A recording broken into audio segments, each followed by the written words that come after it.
ମାଲକାନଗିରି ଜିଲ୍ଲାରେ ବର୍ଷା କମିଛି, ପାଣି ଛାଡୁଥିଲେ ବି ବିପନ୍ନଙ୍କ ଦୁର୍ଦ୍ଦଶା କମିନି। ପୋଟେରୁ ଅଞ୍ଚଳରେ ଲୋକଙ୍କ ଘରୁ ପାଣି ଛାଡୁଛି, କାଦୁଅ ଭିତରୁ ନଷ୍ଟ ହୋଇଥିବା ସାମଗ୍ରୀକୁ ସଫା କରୁଛନ୍ତି ଏବେ ଲୋକେ। ରାତିରେ ହଠାତ୍ ପାଣି ମାଡ଼ି ଆସିବାରୁ ଜୀବନ ବଞ୍ଚାଇ ଘରୁ ଚାଲି ଯାଇଥିଲେ ବିପନ୍ନ। ଆଜି ଘରକୁ ଫେରି କାଦୁଅ ସଫା କରୁଛନ୍ତି, ସଜାଡୁଛନ୍ତି ଆସବାବପତ୍ର।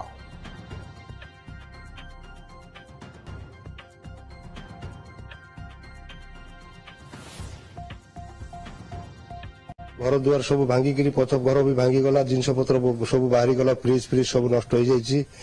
आउ ना कादुआ फादुआ पूरा होती घर भितर हठात पानी आसला राति 1 घंटे बेले पानी पड़वा शुरू कला 3टा हो पूरा आम पटेर भितर पूरा पानी पूरा एकदम पानी मग्न हो गला पूरा पानी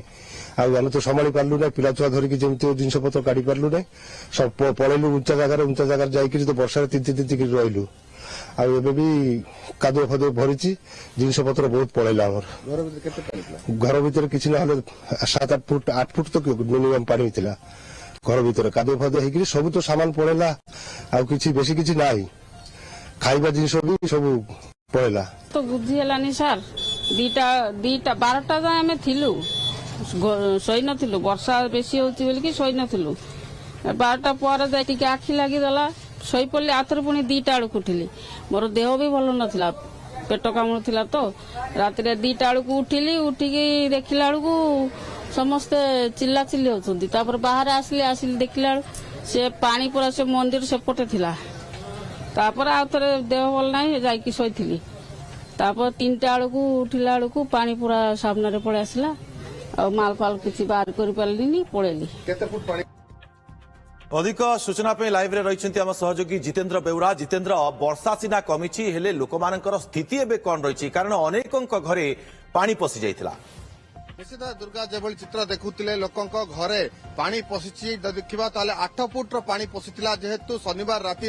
हठात पानी आसला कहीं किसी बुझी नथिले धन जीवन किभली रक्षा हे से घर छाड़ी चली जाइए प्राय समस्त घरे पटेरू सहर 8 फुट 7 फुट एभली पानी हठात प्रवेश करथिला देखिपारथिबे अनेक जिनस लोकंकर नष्ट हो जाइछि। देखिबा वर्तमान आमे जो चित्र देखाउछु दुर्गा ए होछि 326 नंबर जातीय राजपथर पटेरू पोल एई पोलरे एबे भी 4 फुट्र पानी चलुछि जहाद्वारा कि उभय पक्ष अटकी रहिछन्ति लोके पाखापाखि 36 घंटा धरी एई पोल उपर पानी चलुछि जार सेतिपई नाई नथिबार असुविधा सम्मुखीन होउछन्ति लोके केवल पटेरू नुहे दुर्गा दूर कोंडारे पोल उपर पानी चलुछि कन्या आश्रम पोल उपर पानी चलुछि मालकानगिरी कालीमेला यातायात बाधाप्राप्त होइछि कालीमेला पड़िया यातायात बाधाप्राप्त होइछि तमाम जिले में जिते पानी खसुची दुर्गा धीरे धीरे दुर्दशा बढ़ुची आम तो देखौलु घर चित्र एवं चाष जमीर चित्र धीरे धीरे जना पड़ो धीरे धीरे सेठी बाली चरी जाइछि जेहेतु लगाण वर्षा होती मालकान जिला स्थिति पूरा बेहाल रही जिलार कथा जदि कहबा एबे भी बायापड़ा घाटी को जोगाजोग विच्छिन्न हो रही बायापड़ा घाटी रे बारंबार भूस्खलन होउछि तेणु रास्ता ऊपर माटी धसिकी रही भूस्खलन। जितेन्द्र, एबे आपण जो पोटेरू पोल उपर अछंती सेठारे केते फुट्र पानी चलीछि जहा फल यातायात पूरापूरी वर्तमान सेपटे हेई पारुनी।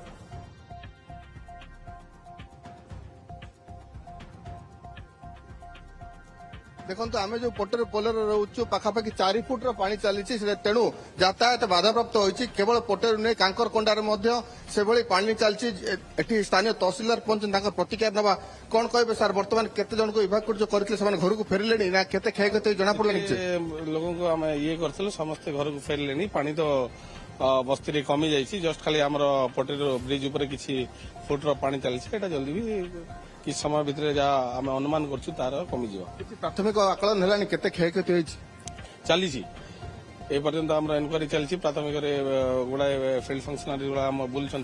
तार आकलन करके गवर्नमेंट को सबमिट कर गाँव में दीर्घ घंटा धरी पानी रहा आम देखु लोक बहुत क्षयक्षति होती केते क्षयक्षति होती भावुन पटेर सहर में यहाँ इनक्वारी चली आकलन चली आकलन कलापर ही बर्तमान स्थिति स्वाभाविक फेरुची स्वाभाविक होगा जाऊँगी। ଶୁଣୁଥିଲେ ସ୍ଥିତି ଧୀରେ ଧୀରେ ସ୍ୱାଭାବିକ ହେଉଛି ଯୋଉ କ୍ଷୟକ୍ଷତି ହେଉଛି ତାର ଆକଳନ କରୁଛନ୍ତି କେତେ କଣ କ୍ଷୟକ୍ଷତି ହୋଇଛି ଧୀରେ ଧୀରେ ସ୍ଥିତିରେ ସୁଧାର ଆସିଲା ପରେ ତାର ଆକଳନ କରାଯିବ ପ୍ରାଥମିକ ଆକଳନ ଯାହା ଜଣାପଡୁଛି ଅନେକ କଚ୍ଚା ଘର ଭାଙ୍ଗିଛି ଏବଂ ଅନେକ ଲୋକଙ୍କର ମଧ୍ୟ ଜିନିଷ ନଷ୍ଟ ହୋଇଛି ଦେଖିପାରୁଥିବେ ଏଠି ତହସିଲଦାର ନିଜେ ରହିଛନ୍ତି ଆମେ ଦେଖୁଥିଲୁ ଗତକାଲି ଆଉ ଗୋଟେ କଥା ଜିତେନ୍ଦ୍ର ଜାଣିବାକୁ ଚାହିଁବି ଆପଣ ଯୋଉ ପୋଟେରୁ ପୋଲ ଉପରେ ଅଛନ୍ତି ସେଠାରେ ପାଣି ଆଉ କେତେ ସମୟ ଲାଗିପାରେ କମିବା ପାଇଁ କାରଣ ଯାତାୟାତ ପୁରାପୁରି ଠପ୍ ହେଇଛି ଯାତାୟାତ କେତେ ସମୟ ସୁଦ୍ଧା ସ୍ୱାଭାବିକ ହେଇପାରିବ ବୋଲି ଅନୁମାନ କରାଯାଉଛି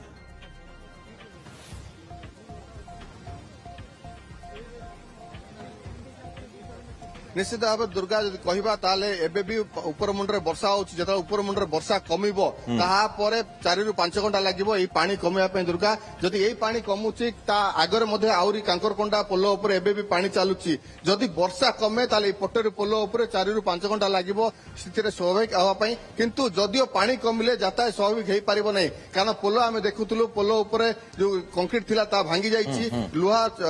ରଡ୍ ଗୁଡିକ ମଧ୍ୟ ଧୋଇ ହେଇଯାଇଛି ବର୍ତ୍ତମାନ ସ୍ଥିତି କିଭଳି ରହିଛି ପୋଲର ତାହା ତ ଅନୁଧ୍ୟାନ କରିବେ ତାପରେ ଗାଡିକୁ ଛଡାଯିବ କିନ୍ତୁ ଯେହେତୁ ପୋଲର କ୍ଷୟକ୍ଷତି ହୋଇଥିବ ତାହେଲେ ତାକୁ ମରାମତି ପରେ ହିଁ ଗାଡି ଚାଲିପାରିବ ଯଦି ଦେଖିବା ଜିଲ୍ଲାର ସ୍ଥିତି ଏତେ ଶୀଘ୍ର ସ୍ୱାଭାବିକ ହେବାର ନାହିଁ କାରଣ ବାୟାପଡା ଘାଟି ଯୋଉ ରହିଛି ସେଠି ମଧ୍ୟ ଭୂସ୍ଖଳନ ଯୋଗୁଁ ରାସ୍ତା ଅବରୋଧ ହୋଇ ରହିଛି ତା ସହିତ ବଣ୍ଡା ଘାଟିରେ ଯୋଉ ପଥର ପଡିଥିଲା ତାକୁ ହଟାଯାଇଛି ଚିତ୍ରକୋଣ୍ଡା ଘାଟିରେ ଯୋଉ ମାଟି ଧସିଥିଲା ତାକୁ ତ ହଟାଯାଇଛି କିନ୍ତୁ ଏବେ ବି ଜିଲ୍ଲା ତମାମ ଆମେ କହିପାରିବାନି ସମ୍ପୂର୍ଣ୍ଣ ଭାବେ ଜିଲ୍ଲାର ସ୍ଥିତି ସୁଧାର ଆସିଛି ଏବେ ମଧ୍ୟ ଜିଲ୍ଲାରେ ଅନେକ ସ୍ଥାନରେ ଯୋଗାଯୋଗ ବିଚ୍ଛିନ୍ନ ହୋଇ ରହିଛି କେବଳ ଏଇ ଏବେ ବି ଅନେକ ସ୍ଥାନ ପାଣି ଘେରରେ ରହିଛି ଆପଣ ଯୋଉ ଚିତ୍ର ମଧ୍ୟ ଦେଖାଉଛନ୍ତି ଜିତେନ୍ଦ୍ର ଇଏ ପୋଟେରୁ ପୋଲ ଉପରର ଚିତ୍ର ଯେଉଁଥିରେ ପାଣି ବର୍ତ୍ତମାନ ସେଠାରେ 4 ଫୁଟର ପାଣି ଚାଲୁଛି ଯାହା ଆପଣ ସୂଚନା ଦେଉଥିଲେ ଯାହାଫଳରେ ଯାତାୟାତ ମଧ୍ୟ ବାଧାପ୍ରାପ୍ତ ରହିଛି ବହୁତ ବହୁତ ଧନ୍ୟବାଦ ଆପଣଙ୍କୁ ତମାମ ସୂଚନା ପାଇଁ ଜିତେନ୍ଦ୍ର ବେଉରା ଆମ ସହଯୋଗୀ ଆମକୁ ଅଧିକ ସୂଚନା ଦେଉଥିଲେ ଏବେ ବି ମାଲକାନଗିରି ଜିଲ୍ଲାରେ ପାଣି ଘେରରେ ରହିଛି ଅନେକ ସ୍ଥାନ ଲୋକମାନେ ଘରକୁ ଫେରୁଛନ୍ତି ସତ କିନ୍ତୁ ଆସିକି ନିଜ ଘରୁ କାଦୁଅ ସଫା କରୁଛନ୍ତି ବର୍ତ୍ତମାନ ସ୍ଥିତିରେ